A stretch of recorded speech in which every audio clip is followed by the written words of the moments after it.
गया है 23 तारीख तक कहीं जो है चुनाव का प्रचार किया जाएगा। क्या माहौल बन रहा है महागठबंधन के लिए? महागठबंधन एक तरफा सीमान में जीत हासिल कर रहा है, ललटेन यहाँ से निकल रहा है, इसको कोई रोकने वाला नहीं है। और ये सिर्फ यहीं की बात नहीं है, पूरे देश में इस बार इंडिया गठबंधन की सरकार बन रही है। ये सारे सर्वे रिपोर्ट बता रहे हैं। कल जो चुनाव हुआ है 49 सीटों पर, उसमें आधे से ज़्यादा सीट पर इंडिया गठबंधन जीत गया है और मुझे लगता है कि रिजल्ट आते आते पूरा जीत जाएगा। इसलिए बिहार के 5 सीट में हमको लगता है कि 5 सीट या 4 सीट तो गारंटी जीत जाएगा। इसलिए पूरा एक माहौल है देश भर में बदलाव का।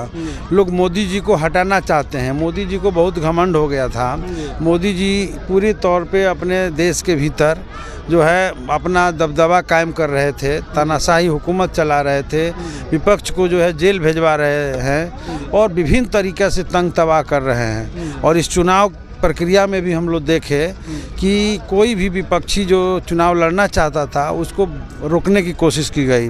बहुत जगह नामांकन रद्द करा दिया गया और इस तरीके से जो इन्होंने कार्रवाई किया है, इससे पूरे जनता जो है नाराज़ है पूरे देश की। और देश की जनता बदलाव चाहती है, इससे मुक्ति चाहती है और मुक्ति अगर चाहती है तो इंडिया गठबंधन के पक्ष में है। बिहार में अगर हॉट सीट देखा जाए तो पूरे सिवान को माना जा रहा है। क्या लग रहा है कि इस बार कुछ खेल हो रहा है क्या? यहाँ पे हिना साहब के साथ काफी भीड़ देखा जा रहा है, काफी जनसमर्थन। पता नहीं, आप लोग भीड़ देखते हैं, अब हम लोग तो देखने गए नहीं है। अब इस भीड़ को भी आप देखे होंगे और वहाँ भी भीड़ देखते होंगे। तो भीड़ लगाने वाले कुछ लोग हैं जो किसी के साथ भीड़ लगाते रहते हैं। और फाइनली मुख्यतः 4 हैं, लड़ाई किससे होने वाला है? आप फाइनल मैच जब होता है तो भीड़ लगाने वाले दूसरे जगह चले जाते हैं। ऐसा भी हम लोगों ने देखा है। अब तो जनता मालिक है, जनता जनार्दन है। हम लोग तो मुद्दों पर देश के बदलाव के लिए लड़ रहे हैं और जनता इस बार मुद्दों को अपना जो है इस चुनाव का एजेंडा मान रही है, वोट दे रही है। और लड़ाई की जहां तक बात कहिएगा तो हम तो नहीं देख रहे हैं कि बिहार में और सीमान में तो कोई लड़ाई है। हम लोग एक तरफा जीत रहे हैं चुनाव। मोदी जी का भी आज आगमन हुआ है, क्या कहेंगे, कितना असर पड़ेगा? मोदी जी बिहार में अब तक हमको लगता है कि 10-12 बार या 15 बार आ गए हैं, 10-12 बार आ गए हैं, एग्जैक्ट मुझे पता नहीं है। और मोदी जी पटना में भी आकर के पैदल भी चले हैं। बिहार से मोदी जी बहुत परेशान हैं क्योंकि बिहार उनको खारिज कर दिया है, उनके बात का नोटिस नहीं ले रहा है। पटना के सड़कों पर जब चल रहे थे आम नागरिक देखने तक भी नहीं गया। तो पता नहीं यहाँ सिवान में जो आए हैं क्या स्थिति रही होगी, अभी तो हम लोग को पता नहीं है। कल यहाँ नीतीश जी भी आए थे, लेकिन नीतीश जी ने इतने बार पलटी मार दिया है कि उनसे पूरे लोग जो है खफा हो गए हैं। खफा क्या, उनको मजाक में ले रहे हैं और कई कई जगह नीतीश जी पूरा गुस्सा जा रहे हैं पब्लिक पर, जनता पर। तो इससे ये सब कुछ बता रहा है कि इन लोगों की विदाई हो रही है और जिसकी विदाई होती है उसको अंदर गुस्सा भी आता है और उसके प्रति जनता जो है उसके प्रति जनता का कोई आकर्षण नहीं रहता है। लेकिन आज देख लीजिए भविष्य जो है बिहार का और देश का जो है उसके साथ कितना आकर्षण है। मैं तो जीरादेई के तमाम मतदाता भाइयों से यह अपील करूंगा कि आप लोगों ने हमें भी सम्मान दिया और मुझे लगता है कि आपके सेवा में मैं हमेशा लगा रहता हूँ।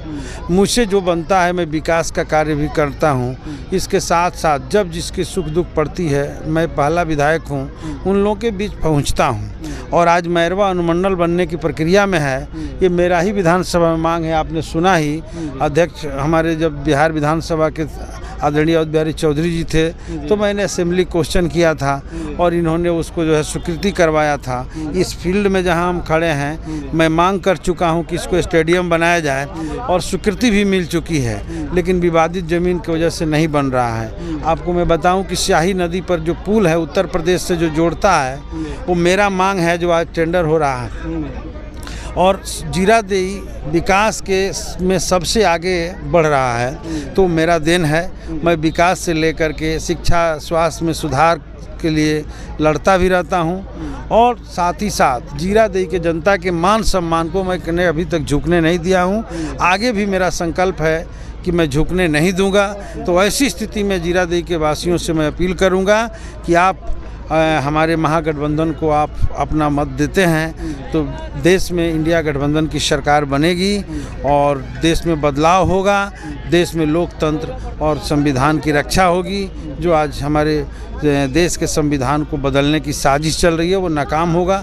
इसलिए मैं उन लोगों से हाथ जोड़ करके विनती करता हूं कि अपना एक एक वोट लालटेन छाप को ही दें, दूसरे किसी को देंगे तो आपका मत जो है व्यर्थ हो जाएगा और देश के बदलाव में, लोकतंत्र और संविधान के रक्षा में वो काम नहीं आएगा। धन्यवाद। धन्यवाद।